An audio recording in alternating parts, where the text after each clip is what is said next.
শুধুমাত্র যে করাপ্টেড সন্দীপ ঘোষ তা নয়, সন্দীপ ঘোষের বেলেঘাটার বাড়িও এই মুহূর্তে সংকটে রয়েছে। তার কারণ মাসকট স্পিন কন্ট্রোল ল্যাবের পরীক্ষায় এটি প্রমাণিত। কেয়াসেট আলোপেক্স পেন্টা অ্যাক্টিভ নতুন চুল গজাতে সাহায্য করে, চুল পড়া বন্ধ করে। কেয়াসেট আলোপেক্স পেন্টা অ্যাক্টিভ 10 হেয়ার ফল প্রবলেমের একমাত্র সলিউশন। এই বাড়ি নাকি বেআইনিভাবে নির্মাণ করা হয়েছে। পুরসভার তরফ থেকে নোটিশও ইতিমধ্যে টাঙিয়ে দেওয়া হয়েছে। আর এই খবর সবার প্রথম ব্রেক করে রিপাবলিক বাংলা।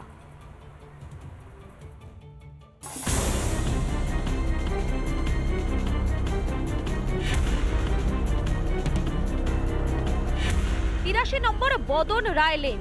অভয়াকাণ্ডের কিছু পর থেকে গোটা বাংলার নজর ছিল বেলেঘাটার এই বাড়িটিতে। আরজিকরের প্রাক্তন অধ্যক্ষ সন্দীপ ঘোষের চারতলা এই বাড়িতে বহুবার এসেছে ইডি, সিবিআইও। সন্দীপের এই বিরাট অট্টালিকাও কি অবৈধ? এই বাড়িটি নিয়ম বহির্ভূতভাবে তৈরি হয়েছে এই অভিযোগ করে কলকাতা পৌরসভার একজন এনলিস্টেড স্ট্রাকচারাল ইঞ্জিনিয়ার তিনি অভিযোগ করেছিলেন কলকাতা পৌরসভার ডিজি বিল্ডিংকে, লিখিতভাবে অভিযোগ করেছিলেন। রিপাবলিক বাংলা সেই খবর প্রথম ব্রেক করেছিল এবং সেই অভিযোগের ভিত্তিতেই এই সন্দীপ ঘোষের এই যে বাড়ি, বেলেঘাটার বাড়ি, সেই বাড়িতে এই নোটিশ দিল কলকাতা পৌরসভা। পুরসভার নোটিশে বলা হয়েছে 30শে সেপ্টেম্বর সোমবার বেলা 11টা থেকে বিকেল 5টার মধ্যে পুরসভার 2 প্রযুক্তিবিদ চারতলা বাড়ির পরিদর্শনে আসবেন। যেই প্রযুক্তিবিদ পুরসভার কাছে অভিযোগপত্র পাঠিয়েছিলেন তিনি কি বলেছিলেন সে সময় শুনুন। সেই সন্দীপ ঘোষ তার বাড়িটা সম্পূর্ণভাবে বেআইনি উপায় এটাকে তৈরি করা হয়েছে। G+3 এই বিল্ডিংয়ের ক্ষেত্রে কলকাতা কর্পোরেশনের পুরো আইন, তাতে গ্রাউন্ড ফ্লোরেতে কার পার্কিং এরিয়াটাকে তিনি কভার আপ করেছেন, যেটা সম্পূর্ণ অবৈধ, এবং যে পরিমাণ ম্যান্ডেটরি ওপেন স্পেস ছাড়া দরকার একটা G+3 এর বাড়ির ক্ষেত্রে সেটা নেই। অভয়া খুন ও ধর্ষণ মামলায় গ্রেফতার প্রাক্তন অধ্যক্ষ সন্দীপ ঘোষ। তার বিরুদ্ধে আরজিকরে দুর্নীতির একাধিক অভিযোগ তো রয়েছে। কিভাবে সন্দীপ অনায়াসে বেলেঘাটার মতো জায়গায় চারতলা সুবিশাল অট্টালিকা করে ফেললেন? বেনিয়ম হয়ে থাকলে দায় নিতে হবে কলকাতা পুরসভাকেও। রিপাবলিক বাংলা।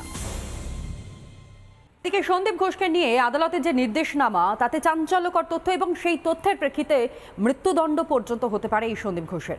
কেন এই কথা বলছি?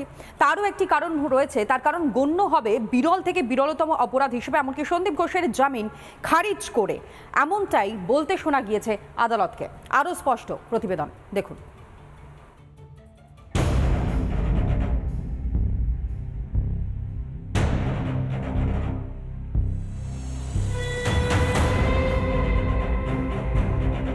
অভয়াকাণ্ডে বারবার ঘুরে ফিরে এসেছে একটাই নাম, সন্দীপ ঘোষ। দুর্নীতি থেকে থ্রেট কালচার সবেতেই নাম জড়িয়েছে আরজিকরের প্রাক্তন অধ্যক্ষের। এবার খুন ও ধর্ষণের মামলায় সন্দীপের জামিন খারিজ করে বিস্ফোরক মন্তব্য আদালতের। সিবিআই আদালতের নির্দেশনামায় স্পষ্ট উল্লেখ, অপরাধ প্রমাণিত হলে মৃত্যুদণ্ড হতে পারে সন্দীপ ঘোষের। অর্ডার, সেই অর্ডার কপি আমার কাছে আছে। সেখানে নির্দিষ্টভাবে লেখা আছে সন্দীপ ঘোষকে বেল না দেওয়ার কারণ, অর্থাৎ ওনার যে সামাজিক সম্মান রয়েছে, তার যে সামাজিক স্তর রয়েছে, সেটা ভাবনা চিন্তা করা হচ্ছে। আদালতও সেটা ভাবনা চিন্তা করছে, একেবারেই মাথা থেকে বের করে দিচ্ছে না। কিন্তু on the other hand the nature and gravity of the accusation is grave, অর্থাৎ ওনার সম্বন্ধে যে অভিযোগগুলো এই মুহূর্তে আছে, হুইচ প্রুভ ইফ প্রুভেন, অর্থাৎ সেগুলো যদি প্রমাণিত হয় তাহলে ক্যাপিটাল পানিশমেন্ট অর্থাৎ ফাঁসি হতে পারে, which is only given in the rarest of rare case। আমাদের যা সন্দেহ ছিল সেটাতে তাদের সিলমোহর পড়েছে। উনি যদি এরকম কোনো কিছু করে থাকেন যার জন্য সর্বোচ্চ শাস্তি ওনার হওয়া উচিত, তাহলে সেটাই পাওয়া উচিত। WBJDF এর তরফ থেকে আমরা সেটাই কাম্য বলে মনে করি। এই অর্ডারটাকে আমরা খুব ভালো চোখে দেখছি। সন্দীপের বিরুদ্ধে তথ্য প্রমাণ লোপাট, অভয়ার পরিবারকে বিভ্রান্ত করা, এমনকি সরাসরি হত্যার সঙ্গে জড়িত থাকার অভিযোগ তার বিরুদ্ধে। সেমিনার রুমের বিতর্কিত ভিডিওগুলিতেও বারবার দেখা গিয়েছে সন্দীপ ঘনিষ্ঠদের সামনে তথ্য প্রমাণ লোপাট করা হলো, তদন্ত ধামাচাপা দেওয়ার চেষ্টা হলো। এটা আরও বিরলতম অপরাধ, যাতে যারা যুক্ত তাদের সাজা বিরলতম হওয়াটাই আমরা দাবি করছি। তার আমলে আরজিকরে তৈরি হয়েছিল ঘুঘুর বাসা। অভয়াকাণ্ডের পর এক এক করে সব তথ্যই প্রকাশ্যে এসেছে। চাপে পড়ে পদক্ষেপ নিয়েছে রাজ্য মেডিকেল কাউন্সিলও। অভয়ের মৃত্যুর পর থেকেই জুনিয়র চিকিৎসকদের নিশানায় বারবার এসেছেন সন্দীপ ঘোষ। সে মানে কিংপিন, সেই সাজিয়েছে, সে যদি নিজে না সাজায় তার পরিষদবর্গ তারা সবাই মিলেই কাজটা করেছে এবং এইটা দৃষ্টান্তমূলক একটা শাস্তি তো পাওয়ার কথাই। যদিও প্রথম দিকে জুনিয়র ডাক্তারদের অভিযোগে কর্ণপাত করেনি স্বাস্থ্য দপ্তর, উল্টে চাপের মুখে স্বেচ্ছায় পদত্যাগী সন্দীপকে এক কথায় ন্যাশনাল মেডিকেলের মাথায় বসিয়েছিলেন মুখ্যমন্ত্রী মমতা বন্দ্যোপাধ্যায়। সন্দীপ যদি সত্যিই অপরাধী প্রমাণিত হন, বাংলার স্বাস্থ্য ব্যবস্থার ইতিহাসে তা অবশ্যই একটি কালো অধ্যায় হিসেবে গণ্য হবে। রিপাবলিক বাংলা। অভয়ের ধর্ষণ এবং খুনের ঘটনায় মূল অভিযুক্ত হিসেবে যাকে প্রথম গ্রেফতার করা হয়েছিল সেই সঞ্জয় রায়, এবং সঞ্জয় রায়ের দন্ত রহস্য 2রা সেপ্টেম্বর প্রথম রিপাবলিক বাংলা এই তথ্য সামনে আনে এবং সেই সঞ্জয় রায়ের দন্ত রহস্যই হয়তো কিনারা করতে পারে এই মৃত্যুর ঘটনার।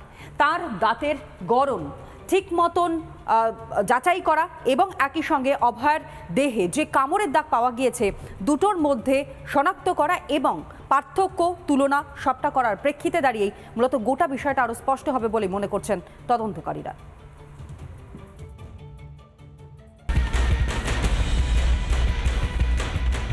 একা সঞ্জয় রায় নাকি আরো অনেকে? অভয়ার ধর্ষণ ও খুন মামলায় প্রথম দিন থেকেই এই প্রশ্নটাই ঘুরছে সবার মনে। এই একটিমাত্র প্রশ্নকে ঘিরেই পাকদণ্ডের মতো ঘুরপাক খেয়েছে নিত্য নতুন জল্পনা। সেই প্রশ্নের উত্তর পেতেই এবার সঞ্জয় রায়ের দাঁতের ছাপ হাতিয়ার হতে চলেছে সিবিআই। অভয়ার শরীরে ছিল একাধিক কামড়ের দাগ, সেই ক্ষতচিহ্নগুলো কি সঞ্জয়ের করা? সেটা জানতেই সঞ্জয়ের দাঁতের ছাপ নেওয়া হয়। ফটোগ্রাফিক এভিডেন্সগুলির সঙ্গে মেলানো হবে সঞ্জয় রায়ের দাঁতের ছাপ। সঞ্জয়ের দাঁতের সঙ্গে ক্ষতচিহ্নগুলো খতিয়ে দেখছে তদন্তকারীরা। অভয়ার পোস্টমর্টমের সময় যে ভিডিওগ্রাফি করা হয়েছিল সেই ভিডিওগ্রাফিতে দেখা যায় অভয়ার মুখের ডান দিকে একটি বাইট মার্কস রয়েছে। সেই বাইট মার্কসের ভিডিওগ্রাফিতে সেই বাইট মার্কস পেয়েই কিন্তু তড়িঘড়ি জেলে গিয়ে সঞ্জয়ের টিথ ইমপ্রেশন স্যাম্পল কালেক্ট করেছেন সিবিআই এর তদন্তকারী আধিকারিকরা। পুলিশ তদন্তে বলছে অভয়া খুনের একমাত্র জড়িত সঞ্জয়। কাকে বাঁচাতে তথ্য প্রমাণ লোপাট হলো, নাকি নেপথ্যে অন্য কেউ? আপাতত সেদিকে লক্ষ্য রেখেই এগোচ্ছে তদন্ত। রিপাবলিক বাংলা।